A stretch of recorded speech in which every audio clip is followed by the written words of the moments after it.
I have a little piece that I want to read about the assistant mayor of Barcelona, Antoni Vives.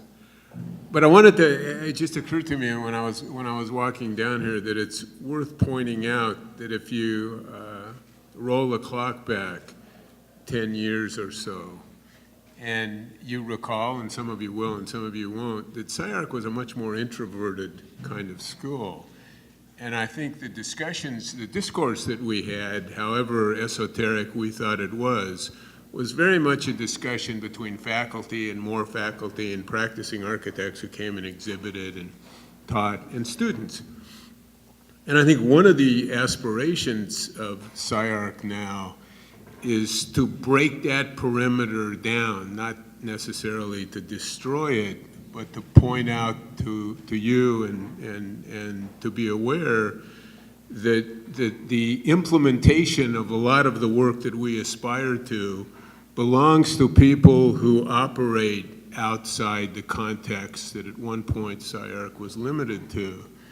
And what the opportunity we have tonight is to listen to a man who is in an unusual position in a special city, both historically and in terms of what mischief it's likely to make in the future. So I think that's the context in which Antoni Vives is speaking to you tonight. It's important to understand because Tony and people like him are, again, the ones that are likely to be part of a discourse that implements what we would like to do or aspire to do.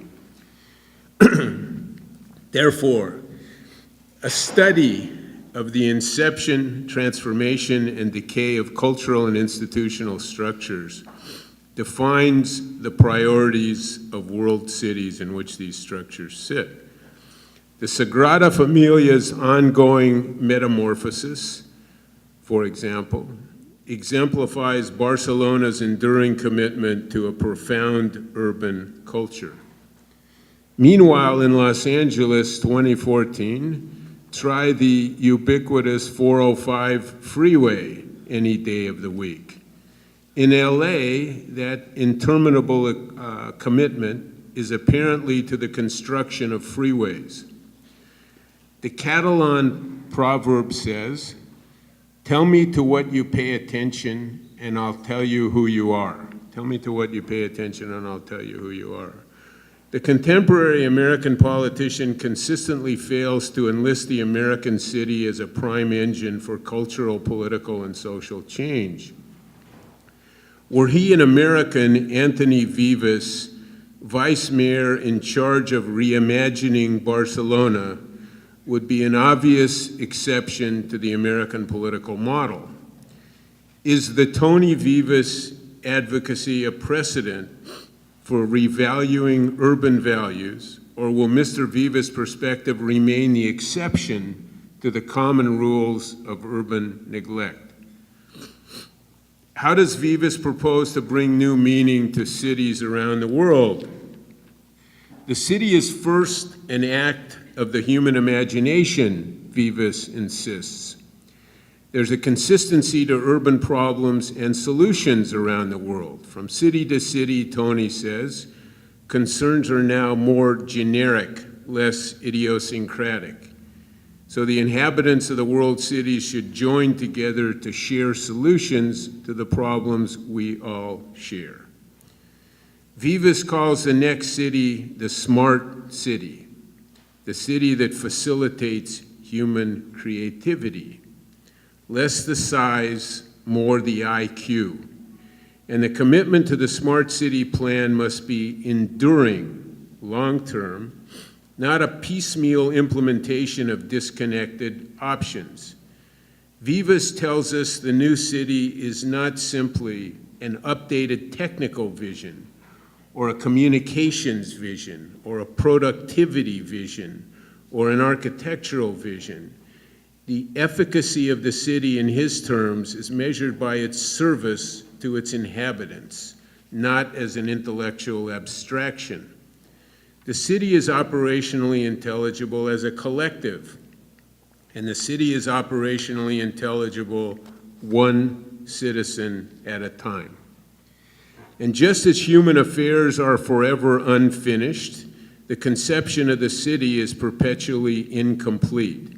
His new city is always becoming other than it is. We will never entirely resolve the enduring mystery of human affairs, so the Vives model includes the city of wonder and the city of surprise. To reinvent the contemporary global city, we require a utopian conception of urbanism. To reinvent the contemporary global city, we require political pragmatism and institutional dexterity. Not one or the other, but both together. Please welcome the utopian pragmatist from Barcelona, Antoni Vives, to SCI-Arc. I'm very honored for being here. The SCI-Arc, this is one of the places in which one, rather than talking, was expecting to listen to you. But well, you've demonstrated that you have guts. You know what? I feel as if I were Catholic talking about theology to a bunch of Protestants now. Well, in fact, it's a little bit like that. I am a politician. I'm not an architect. I'm not an urbanist. And I am supposed to talk to you about things that are meaningful to you and to me.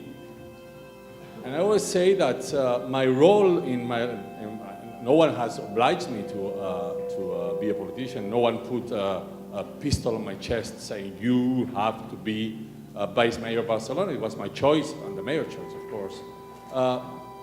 But we have to deliver something. And I think that what we politicians have to deliver is saying, hey guys, if we're for Barcelona and you were to vote me or not, I would tell you, guys, I think that the way is that one. If you follow me, I'm Vice Mayor. If you don't follow me, I'll stay at home. But the problem that we have right now with politics is that hardly anyone has got the guts of saying what's the way that we have to follow. And that's what I'm going to try to explain to you tonight. The second thing I want to tell you is that even though it's 7:15, I think physically speaking, to me, it's like 5 o'clock in the morning, so my tongue might get stuck. My English might not be as fluent as it could be, so I apologize. I'm going to tell you a story just to begin. Today, with Maria and I, myself, director of projects of Barcelona, Urban Project of Barcelona, we've taken the plane. And we had a lady sitting beside us. She was a tiny, sun-tanned woman in her 35 years. She was from Ecuador, and she was living in Barcelona, and she was crying.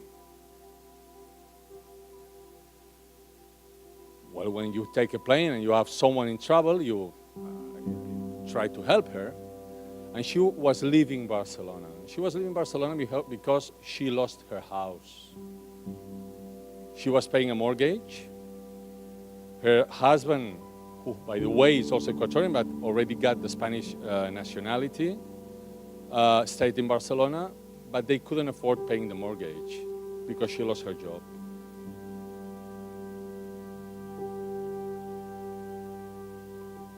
The problem with Patricia is that she should be one of my subjects, being as I am the Vice Mayor for what we call Urban Habitat and being housing one of my responsibilities. But we couldn't tackle the problem, and she had to leave. And that's a failure. And that's a failure that we are falling, I don't know how to say that well in English, because we cannot fight globalization. And I thought that the city was able to fight globalization, and we haven't been able to avoid Patricia's second exile. She had to exile from Ecuador to Barcelona to find her future, and once he had found the future, now he has to exile again from Barcelona to Ecuador with no future at all as a failed human being because globalization hit her in a way I couldn't prevent. That's my failure. That's a failure, and me being a representative of the city, that's a failure of Barcelona. We have to do something. And today, I'm going to try to talk about that, recalling Patricia's story. Well, these are the Pyrenees, a lake called Aigües Tortes. Lots of people would like to live here, but the problem is that in this place, only people like this are living. No, sorry, I'll go backwards. Thomas van der Aki, here. Only these guys are living here, okay? These guys that are gonna stare us, yeah, like this. They're looking at you. They are as intelligent as we are in a way. We are ships following the path of lots of people, never thinking about what we are talking about. And you know what? We should be talking about the place in which we really live. And these places are cities, as you know. We live in a world of cities. This city is Shanghai. But we are able to build things like this. This is also a city. And we make people live in places like this. You guys, by the way, you guys are responsible, like I am, for making things like those. And things like this. This is Barcelona, which is, by the way, is not that bad. The problem is that we never really think how to make a good city. What's a good city? And why do we talk about good and bad cities? And can we talk about good and bad cities? And for the sake of what? Why should we build in good cities? Because the why is a real question that we should be putting to ourselves. Not the form, not the shape, not urbanism, neither architecture as a name, but as a mean to achieve something. That's the real story I want to talk to you about. Otherwise, we have things like this is Hong Kong, with people, or people living like this is Barcelona, or people living like this is Rio de Janeiro. Ships, human beings, follow paths that we put, and we can provoke places like this one. For real, this is a real place. And we have to be sure whether we can work on that, not just planning new cities, but how do we bring back what we have to bring back to those places. That is why I think that we have to tackle the real issue, and the real issue is globalization. How do we see the world evolving? These are things that you know, I'm sure of it, but you have to understand me. Being a politician as I am, we have to take choices. In here, this is not an academical work. We will have to talk about ideology, because that's the other issue of today's speech. And I'd be very glad to talk about that later. I think that we have to go back to ideas. We are lost in the midst of technicalities. We are lost in the midst of, how to say that, political commodities, conceptual commodities. By the way, smart city is one of the nastiest political commodities that we have created, together with the industry. We have to go back to ideology. And this is going to be about ideology. This is the place in which we really work with people going up and down, people that live well, this is Stockholm, people that don't live so well, this is Hong Kong, people that try to build their own future in places that can be good or bad, but that if we forget the places we're going to forget why we are here. And that's the main question that we have to put to ourselves. We're going to see later that there's a kind of blow coming to us. And we should all be working on that. And that blow, that uppercut, I don't know how to, un golpe, golpe, a punch coming to us, and we pretend that nothing's going to happen. And this punch coming to us is coming to us in terms of this world is not anymore being able to stand what we are producing. Cities are the places in which things are going to happen, but the cities we are building are not the places that we're going to have, because cities are going to kill the world. And that's, I'm not saying that we should get rid of cities, because cities are the future of the world. But we have to build cities that can stand the world that we have. Not in terms of ecology, but in terms of quality of life, in terms of having better places to live in. In reality, we have an earth that cannot stand what we eat, or we are eating the earth that we have. And that is why it is so important that we understand the blow that is coming. This is the ecological footprint. You've seen this many, many times. But when you think that, being as you are designers of cities, you have to imagine that it is not just about the form, but it is about the metabolism of the city that you should be working now. I've seen some pictures of the job you're making on Barcelona. Formally speaking, some of them are great. Ideas that sparkled something in my mind just 2 minutes ago. But I would like you to understand that if you don't work on that, that formal work is going to be a third of the work you have to be doing now. Because if you don't talk about self-sufficient buildings, if you don't talk about the internet of the energy, if you don't talk about the internet of the water, I'm not interested in your job at all. As a politician, being the representative as I am of my society, that's a real point that you should be working on in a school like SCI-Arc, here in Barcelona, everywhere. Now, what have we been doing up to now? We cities, we politicians, you guys with us, promoters, we all have been generating richness in the city, generating bubbles. We're going to see that later.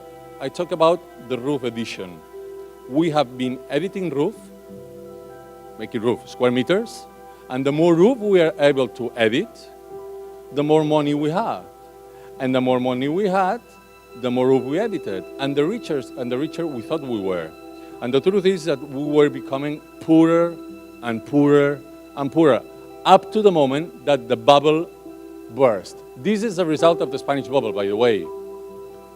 3.5 empty apartments in Spain. 1.8 GDP going downwards. 21% of unemployment. By the way, in 1 year, 80% of concrete consumption going down, and financial bankruptcy. That's the reality of my country nowadays. In Barcelona, we were a bit luckier because we never had the brick bubble, even it affected us. But we are also in trouble. The unemployment is not as high in the rest of Spain. We need affordable apartments. But you know what? As we don't have private investment, we have empty real estate slots that no one is interested in. So we had to work on them. So you see, even though we tried to work well, we are not being able to regenerate, we were not able to regenerate the production of social housing in Barcelona. Now, as I told you, this takes us to a conclusion. The old model, this roof edition model, is absolutely over. We cannot insist in editing more roof. Here in Los Angeles, in Shanghai, in Shenzhen, in Tokyo, in Cape Town, neither in Barcelona. That's over. We have to think about another thing, because there's no place for more financial capitalism based on this model. This is taking the world, by the way, this is taking the world to a place that applies to the footprint image, because the more roof you have, the more cars you need, the more old system we have to build. That's the wrong model. And that's why we think that we have to be working in other patterns. And that's why we have to work on the Polis. That's easy. I come from the Mediterranean. I always say that you look at me and you're looking at a Roman soldier. I speak Catalan. Catalan is a Latin language. My civil right is Roman. Even my religion has a Roman shape.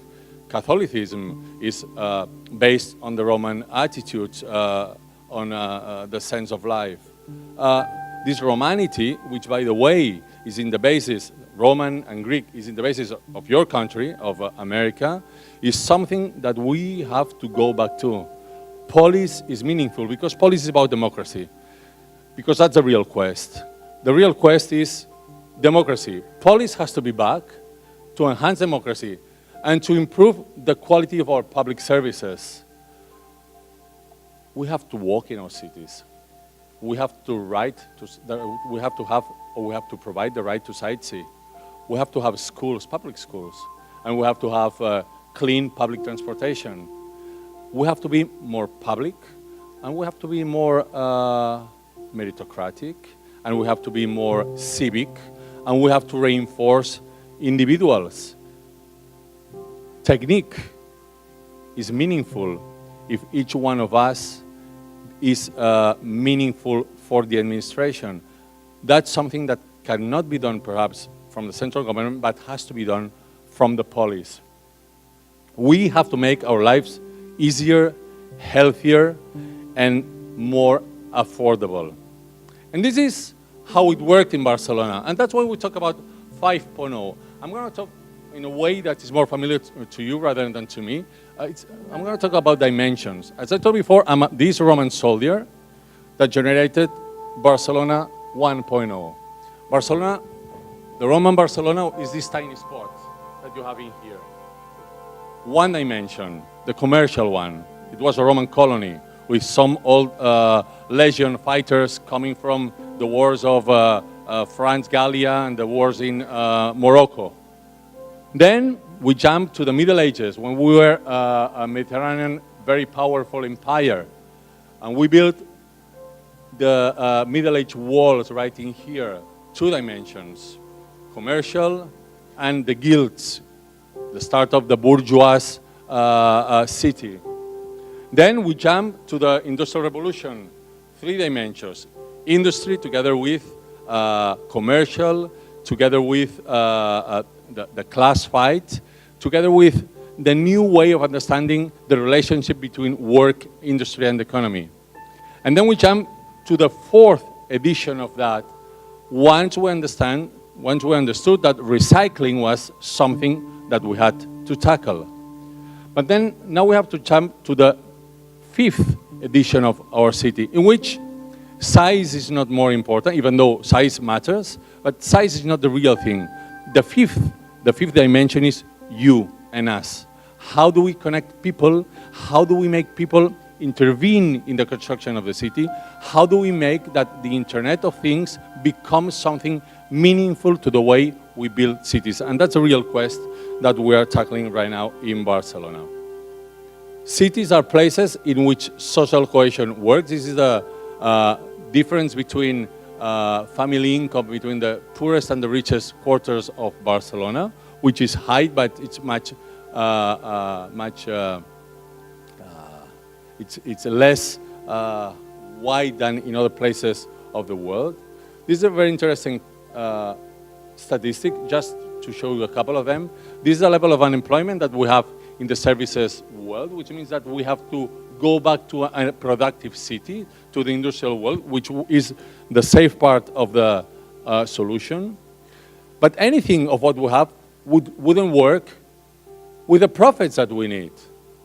We need prophets in our society. We need visionaries, and you have some of them in here. The ones that have inspired us. And as Groucho Marx said, the real one, the good Marx said, if you don't like this, I have some others for you. But these guys are the guys that we have to be inspired by. And we have our own prophet in Barcelona. Perhaps some of them are, but this guy is a prophet that we really are keen on. This guy is Ildefons Cerdà. Ildefons Cerdà was a social utopist who lived in the middle of the 19th century. Some of you are familiar with him.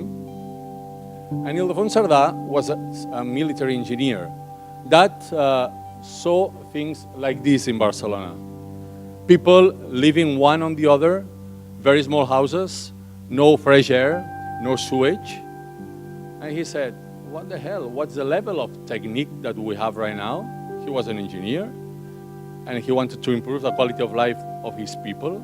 So he invented urbanism to improve the quality of life of his people.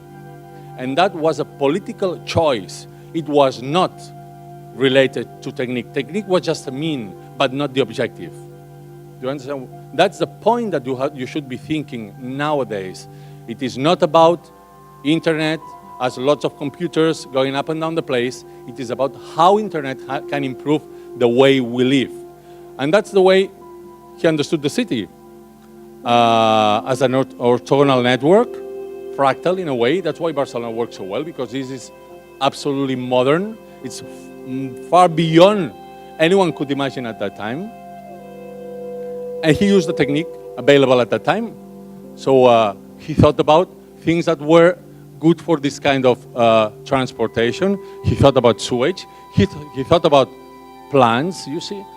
We always talk about trees and green, let's say, and green amenities in the city as complementary. Why don't you think about trees and grass or whatever as a part of the architecture?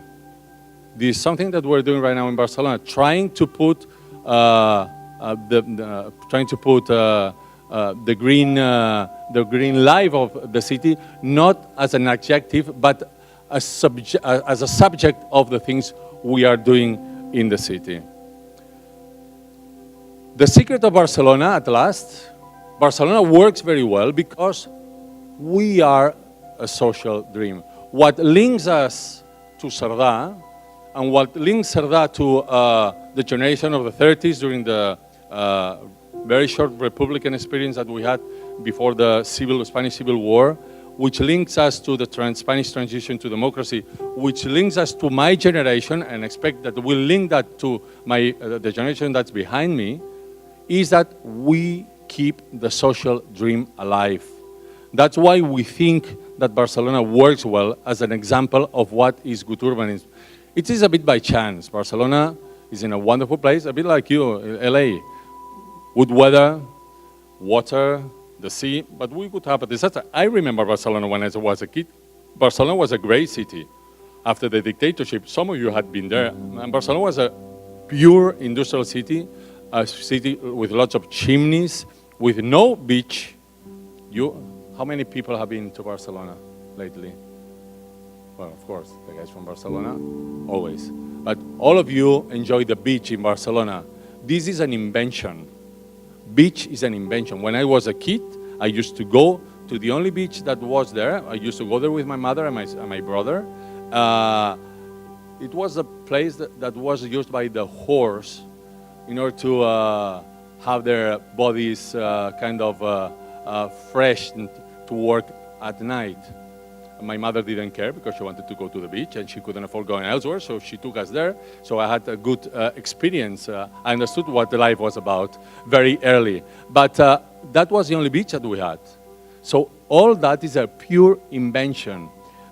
That invention of the beach was not created for the sake of the tourists, as someone might be thinking. It was created for the sake of having a social dream, a democratic dream, going onwards and onwards and onwards. That's the real quest of our political experience, and that should be the quest of your work. We have to add social value to the city. And urbanism has to be the political tool to make it possible. Because making choices generates political consequences. What we're doing in Barcelona right now, I'm jumping to the example of what we're doing, is combining the big vision of the city with, which is, by the way, the easy part. All cities have master plans, strategic plans. All the politicians feel very comfortable. You feel comfortable talking about that.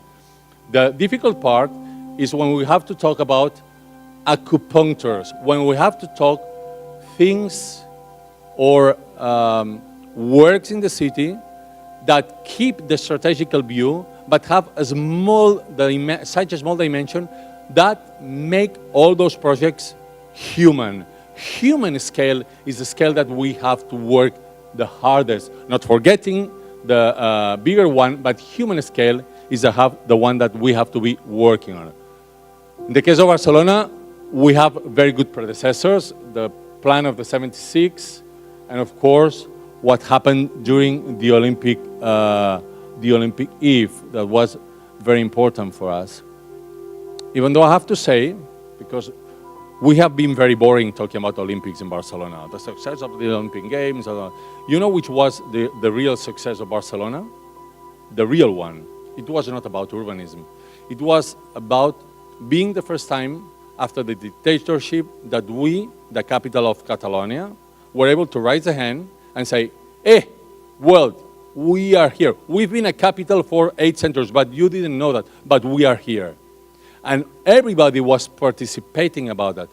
And the form was important, but what was really important was the legacy, the spiritual legacy that came after the games because of that. And this is something that you cannot put in a urban plan. This is something that you cannot put in a form of a house. This is something that you have to build, implying people in the project. And that's what we are seeking right now with other things that we think that have to be done. We have to redesign the Polis again. 10 conditions. And now we go for the real checklist of what we are doing nowadays in Barcelona. 10 conditions for a renewed social paradigm for the city. The first one is the most important. It has to be citizen-bound, not form-bound, not theory-bound, not industry-bound, not reputation-bound. It has to be citizen-bound. We work on a model of compacticity rather than scattered dwelling, something that should be something to talk about here in LA, by the way. House, block, district regeneration, a key word, renaturalization, and you are very good at that, much better than we are, by the way. Renaturalization, bringing nature to the center, to the mineralized city that we have. Energy grid, water grid, matter grid, smart mobility, open data and shared information. I tell you, in Barcelona, what we're trying to do, I'm taking off my clothes and showing everything to people. We walk naked by the city right now. And we want to bring back production to town. When I say that we have to bring back production to town, there are lots of people imagining chimneys going back to town, but chimneys are not anymore here. But what we cannot afford anymore is putting our cities in the hands of the service guys only. Wrong. That's wrong. That was a mistake of the Western world, because when you put production elsewhere, by the way, you put production in countries that are not as democratic as ours, you are putting the wealth of the nations in the hands of people that does not believe in our formal democracy. And that's a disaster. That's a real disaster. So we have to bring back production to our cities. I'll tell you a secret. We have the map of the treasure of the cities, and this is a map of the treasure.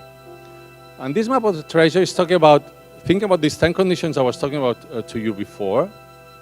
This map of the treasure is telling us that all cities are equal. Eric and myself, we are both very handsome, but we are very different. But our metabolism is exactly the same. He has 2 kidneys, he has 2 arms, 2 legs, a head, 2 eyes. We are exactly the same.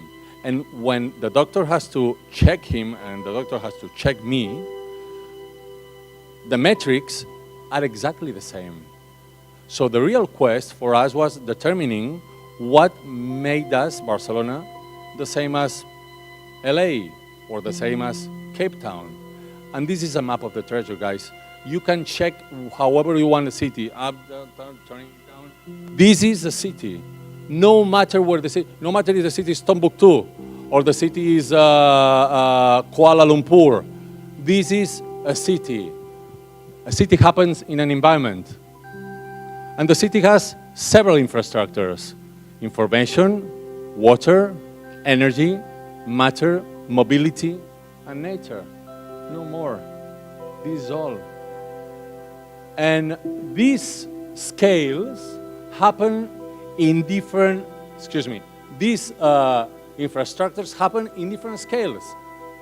In your home, in your block, in your district, in your city, in your region, all of them exactly the same at different scales. And that happens in a world in which information, for the first time in history, information is providing us with the power of talking to each other, people between people, person between person, all of us are interconnected, but all of us interconnected with these flows for the first time, which, by the way, converts us, institutions, not in someone being above you, but in someone that is in the midst of everyone, just trying to help you. That's the new role of politicians, and that should be the new role of institutions. So government and society, for the first time, are kind of merged together, and we have to learn how to do that. We haven't learned yet how to do that, but for the first time, this happens, and where it happens well should be in the city. This anatomy of cities is absolutely key to understand where we're going. This is the Barcelona mantra. Once having gone through all what I've gone, we have defined a vision for Barcelona for the next 50 years. I assure you that in year 2064, I'm not going to be the vice mayor of Barcelona, be sure of it. But be sure that the mantra is going to be there. Because we have decided that this mantra is going to be the cornerstone of all the policies that we will follow, no matter who is ruling the city. We want Barcelona to become a city formed by productive and self-sufficient neighborhoods at a human speed inside a high-speed, hyper-connected, eco-efficient metropolis. That's a mantra. Everybody working for us in the City Hall knows the mantra by heart. We won the elections talking about the mantra. We want Barcelona to become a city of productive, zero emissions, human speed neighborhoods in a hyper-connected metropolis, and we say with self-sufficient economy. So couldn't it be the mantra for most of the cities of the world? Why not? Well, this is a political vision. This is about choices. We could say that we don't like human speed. Human speed means that we should be working by where we live. It has consequences in the kind of public transportation that we have to put in place. It has consequences on the kind of private vehicles that we have. It has consequences on the places we have to take our children to school. It has consequences on the places we take care of our elderly. Of course, these kind of visions are important. And this is the way in which we translate Barcelona. The productive city, we want Barcelona being focused on productivity, focused on governance. Infrastructural projects have to match human scale projects. City metabolism is a part of urbanism, and very, very, very important. And these three are very, very important together. Existing communities matter. Forget about planning without thinking about the people that live in a place. Forget that. You just send the idea to them, and they bring it back to you, metabolized by them. That's what we are trying to do. And of course, anything that we do is increasing public space. Roughly, nowadays in Barcelona, each project that we develop in the city increases average the 40% of public space devoted to pedestrians. Otherwise, we don't do it. So increasing public space is one of the most important things that we have to do. And these are the 6 strategic lines in Barcelona: productive city, inclusive city, city of parks, self-sufficient energy city, intelligent city, and international hub. Let's see how it matches with the projects that we're carrying over. So the protected city create jobs, but mainly I want to concentrate on the things we are doing here. I won't go through all of them. I'm gonna talk about 2 of them by each one of the lines. But in here, for example, we have the Fab Labs, the fabrication laboratories, which are a new kind of civic centers devoted to 3D printing and digital, and the digital world. It's an open space, just like SCI-Arc, owned by the City Hall and run by the civic society. You're gonna see it right away. And then you're gonna see other places in which we're trying to generate productive cities through urbanism. Let's go and see a Fab Lab. This is a real Fab Lab. This is a real Ateneum of fabrication. This is in Las Corts. Perhaps some of you have been to it. I think, who was there? Tu estuviste ahí. Hernan was there. Hernan, who, by the way, is one of our key men developing all these things. Without people like Hernan, we couldn't do things like this. An Ateneum of fabrication is a civic center. We have lots of civic centers in Barcelona devoted to young people, devoted to elderly.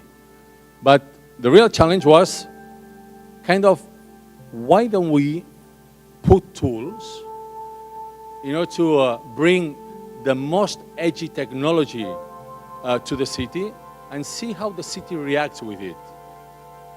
This was the first Ateneo fabrication. In 6 months, we already have more than 1,000 activities organized, and we have 50, I'm the vice mayor of Barcelona, but I'm the mayor of a district, and we have 50, how to say that, organizations cívicas, civic entities developing the programs in here, and we have all the schools of my district working in this place, 24 hours per day, 7 days a week. This is going to be, we're going to have one of these Ateneums of fabrication in each district of Barcelona, and then, as the monks used to do in the Middle Ages, we expect that each one of these Ateneums of fabrications are going to generate smaller ones in each block of the city. This is the future. This is the future of our society, bringing back production to the city. And by the way, making that, for example, the kids that are kind of expelled by the system because they cannot follow the system, they come back to the system through these kind of experiences, because for the first time, an idea can be made. And when they understand that they can make things, they come back to school immediately. And this is something that we have already tested, and you cannot believe how it works. Another one, pure urbanism devoted to the productive city. This is El Morrot. El Morrot means nothing. Morrot in Catalan means a big nose. And this is a big nose of the city, facing the port of Barcelona, the industrial port of Barcelona. This is the way the port is today. You have that in a place in which normal people would have put the richest quarter of Barcelona facing the sea. And we have this there. We've been working on an idea. Morrot is this area of the city, right in the center of the town. And this is the industrial port of Barcelona. And we have decided to make the city conquer that part of the port without getting rid of the port activity. The temptation was getting rid of the port activity and saying, no, this has to be just city. No, and we have decided to mingle both activities in a way, this is just a render, in a way that port and city can live together. Willy Muller is developing this in our town. This is a current structure of what we have. So we have highway and we have the train, and we are going to change it into a place in which we're going to have hotels, we're going to have design industries, we're going to have universities, we're going to have companies living together with the main port, the 4th port in the world for cruise, and the 1st port of the world in large yacht reparation and berth. So this is something we are betting very hard. Second line, the inclusive city. To me, this is the most revolutionary axis that we have. Inclusive city means that for the first time in Barcelona, we really consider urbanism as a tool to become more social. I told you that social dream was there, but we had never had such an axis as the one we have in here. And it talks about social implication. This is one of those empty slots that I told you before, empty slots that are going to be empty because of the lack of finance, but we have decided that we had to put those lots in the hands of civic society. So they are right in the middle of Barcelona, and you see this slot has been delivered to local communities, and they make the most wonderful things. They convert them into places that are really shared. This guy talking is a stupid guy, but we work with people trying to improve the social space that we share. And we talk to them. And when we show that we talk, and this has been developed by them. By them. We prepare the place, we put fences in it, we make a contest. There's a bid, a social bid. There's no money in the middle, no money.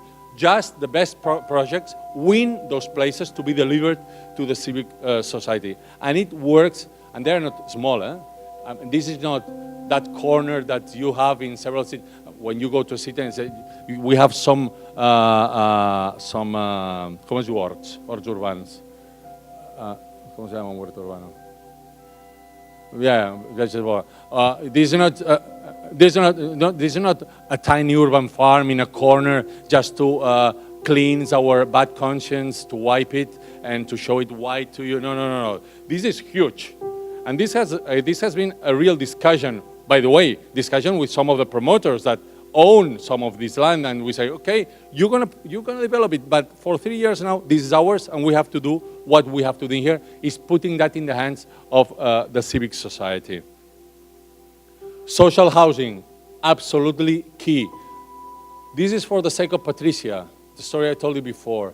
Social housing is absolutely key for us. And we are investing almost half of our own budget in order to build social housing. Social housing means not to be sold, but social housing just to be rented at a social price, scattered all over the place. We have to go back to the social democratic idea of we, City Hall, government, owning flats. Gentlemen and gentlewomen, I'm sorry, but we have to correct the market. The market is very good, of course. We will never change. We will never jump to another model, to another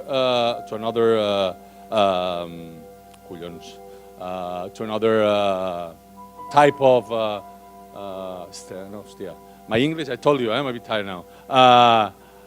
We will never jump to another system, but we have to correct the market, and that's our responsibility. And you have to help us, because what I want is the best social housing in the world. We have to go back to the idea of the 30s, but of course, with modern buildings, eco-efficient, zero emissions, good quality, having inside those homes what we need for the 21st century. Key issue, open spaces, the right to see, the right to walk, renaturalization. This is something that, like you have in Barcelona.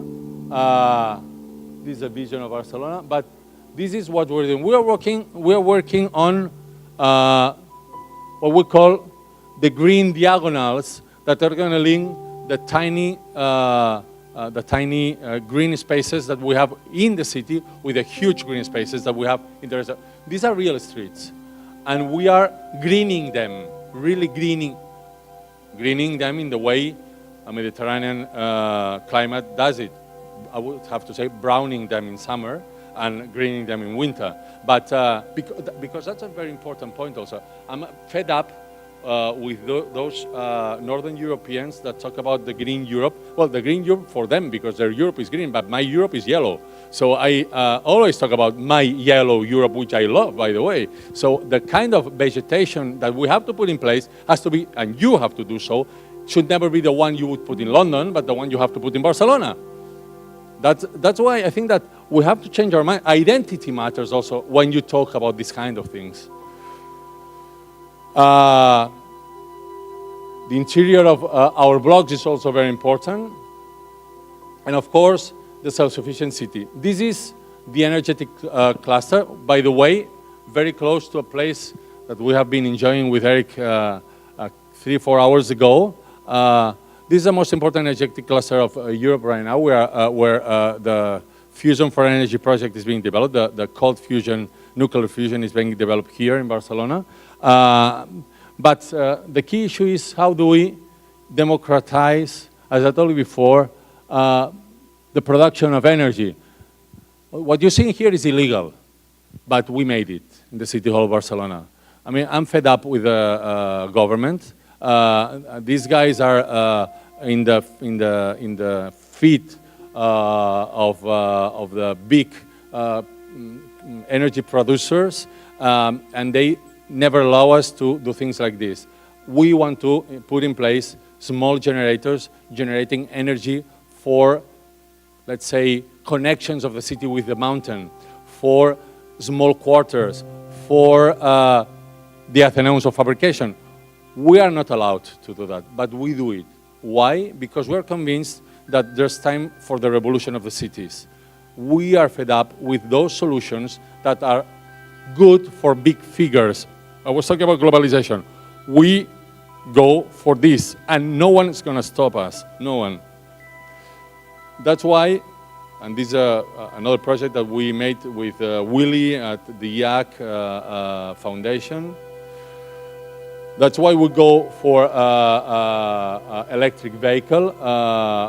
We are launching the first bit for electrical buses, 100% electrical buses, which means that all the buses of Barcelona are going to be electric. All the trucks of Barcelona working for the City Hall of Barcelona are going to become electric. Electric vehicle is going to be something that we're going to share in 10 years' time, be sure of it. And of course, the intelligent city. Well, the intelligent city, which is this is the only smart city approach that you're going to have in my presentation. Smart cities are only meaningful for these kind of figures. Savings are important. Savings to do what? To do the things I was talking to you before. Without those savings, investment becomes very, very difficult. So that's why we need smart cities to work with us. But the real smart city system that we need is this one. Once you put in place bus stops that become hubs of communication. The city with itself, citizens with the city of different parts of the city amongst themselves. So that's why we talk about jumping from the hardware city to the software city. And this is not just blah, blah, blah. The temptation of a public institution is developing all the solutions by ourselves. You know what we have done? We just stopped the internal developments, and we have opened the developments of the city solutions to the society. And we have what we call the apps jam in Barcelona. We have already had 5 or 6 app jams. And these app jams are a success because we have people like this guy in here working for us, which means working for the community. And when they develop an app, when they develop a solution, it can become a startup. But we have the solution and we pay him. You understand what I mean? So it is the society that is working for us. Most of the solutions that we are putting in place in Barcelona right now related to improving the way we work come from guys like this, from the apps jam. At last, what we're trying to do is jumping from the Pito model. The Pito model is the city that has a pattern of product in, trash out, to the Dido model, to the city based on data in, data out. This is something that, again, with Hernan and his mates want to develop on what we call the Biennial of Cities. That's going to happen in Barcelona, and you are all invited at the end of the year, by the way. But this data in, data out city is a city that you and I, and we, all of us, should be working on in the next future. This is, again, the Barcelona 5.0.